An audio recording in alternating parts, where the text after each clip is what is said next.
I've seen firsthand your deep appreciation for the vital role of the American judiciary. I am grateful for your steadfast, unwavering support throughout this process. And I'm grateful to you and Mrs. Trump for the exceptional, overwhelming courtesy you have extended to my family and me. Mr. President, thank you for everything.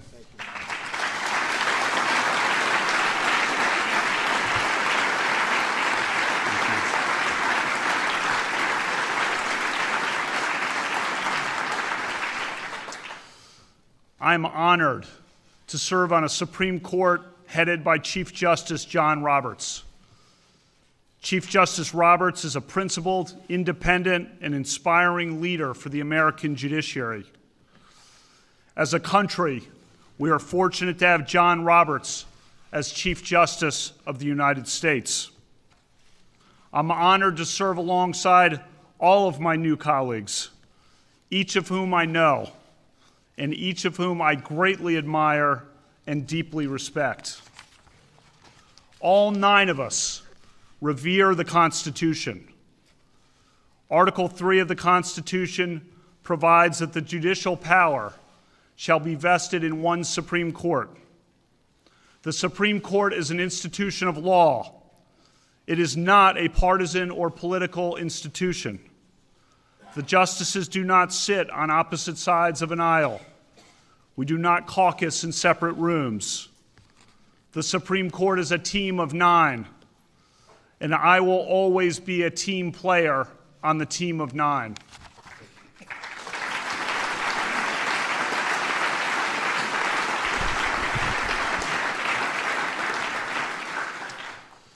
As a new justice on the Supreme Court, I understand the responsibility that I bear. Some 30 years ago, standing here in the East Room with President Reagan, Anthony Kennedy took the oath to be a new justice of the Supreme Court. Justice Kennedy became one of the most consequential justices in American history.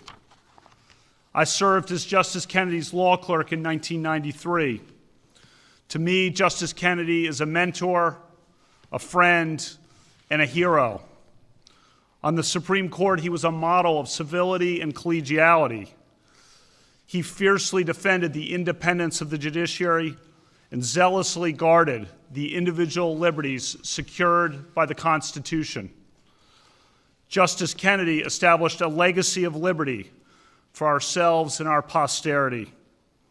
I will always be humbled and proud to sit in Justice Kennedy's seat on the Supreme Court. Thank you.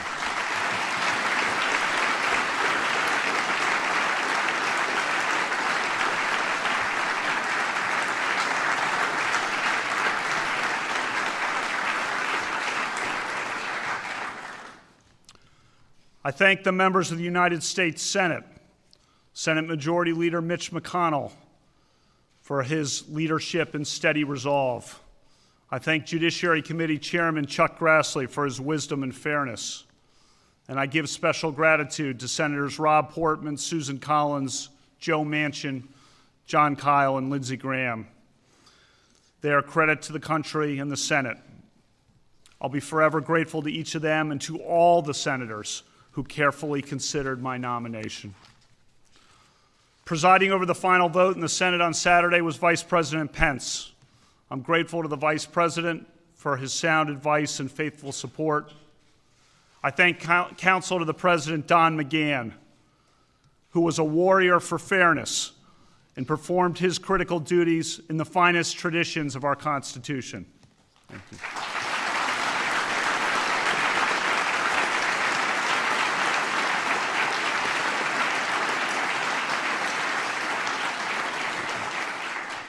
I thank all the outstanding people in the White House, the Department of Justice, and the Senate who worked day and night on this nomination. One of a federal judge's most important responsibilities is to hire 4 new law clerks each year. The law clerks are recent law school graduates, and they work in the judge's chambers for 1 year. They're among the best and brightest young lawyers in America, and they become the future leaders of the legal profession. I thank my former law clerks who devoted so much time and energy to support me during the confirmation process.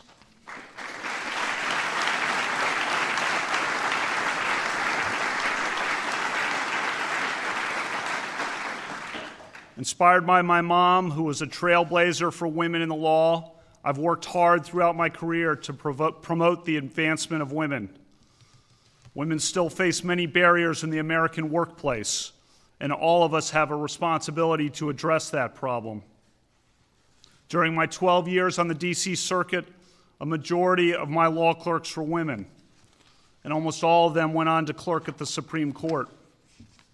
A clerkship on the Supreme Court is one of the most coveted achievements and credentials in American law. I'm proud that all 4 of my newly hired law clerks at the Supreme Court are women, a first in the history of the Supreme Court.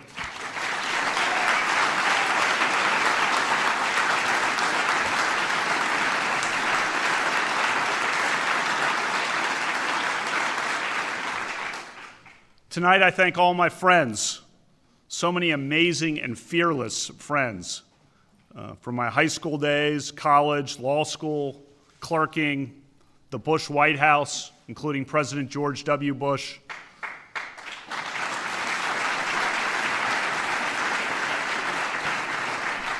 From the judiciary, teaching, coaching, playing sports, the vibrant, loyal, and tight-knit Catholic community here in the D.C. area, and so many others. Ashley and I are grateful for their prayers and for the prayers from the thousands and thousands of people we have heard from throughout America. When I give advice to young people or speak to students, I tell them, cherish your friends, look out for your friends, lift up your friends, love your friends. I love all my friends.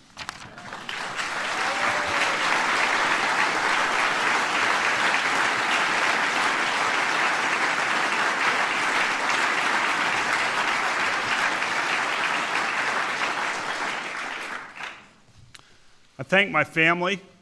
My mom, Martha, and my dad, Ed, are here. I'm their only child. My mom was one of Maryland's earliest women prosecutors and trial judges. My dad taught me his work ethic and love of sports. They've given me a lifetime of love, and I'm forever grateful to them.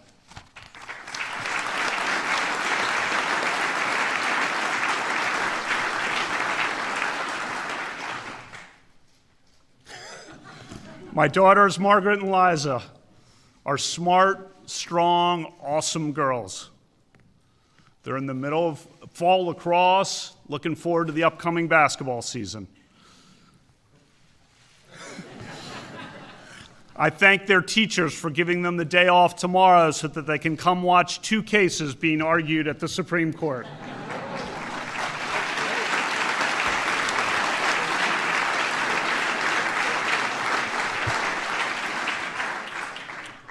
My wife, Ashley, is a proud West Texan from Abilene, Texas, graduate of Abilene Cooper Public High School, University of Texas at Austin. She's the dedicated town manager of our local community. She's got a deep faith. She's an awesome mom, a great wife. She is a rock. I thank God every day for Ashley and my family.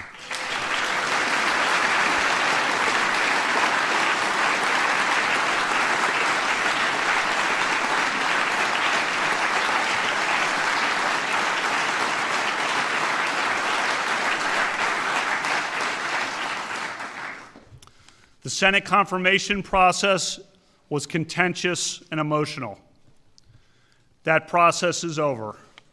My focus now is to be the best justice I can be. I take this office with gratitude and no bitterness. On the Supreme Court, I will seek to be a force for stability and unity.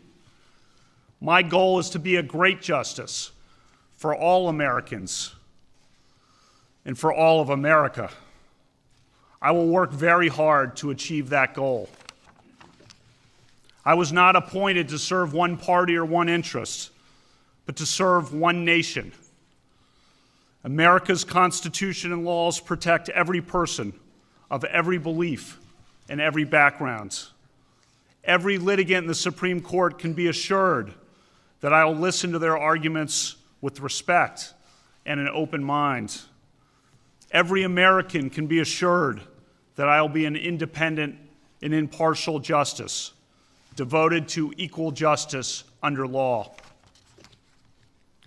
Although the Senate confirmation process tested me, as it has tested others, it did not change me.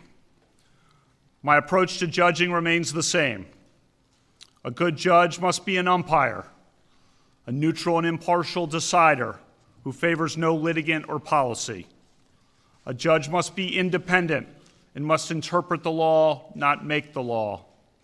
A judge must interpret statutes as written, and a judge must interpret the Constitution as written, informed by history and tradition and precedent. In the wake of the Senate confirmation process, my approach to life also remains the same. I will continue to heed the message of Matthew 25. I will continue to volunteer to serve the least fortunate among us. I will continue to coach, teach, and tutor. I will continue to strive to be a good friend, colleague, husband, and dad. As in the past, our nation today faces challenges and divisions. But I am an optimist. I live on the sunrise side of the mountain. I see the day that is coming, not the day that is gone. I am optimistic about the future of America and the future of our independent judiciary, the crown jewel of our constitutional republic. As a justice on the Supreme Court, I will always strive to preserve the Constitution of the United States and the American rule of law. Thank you all.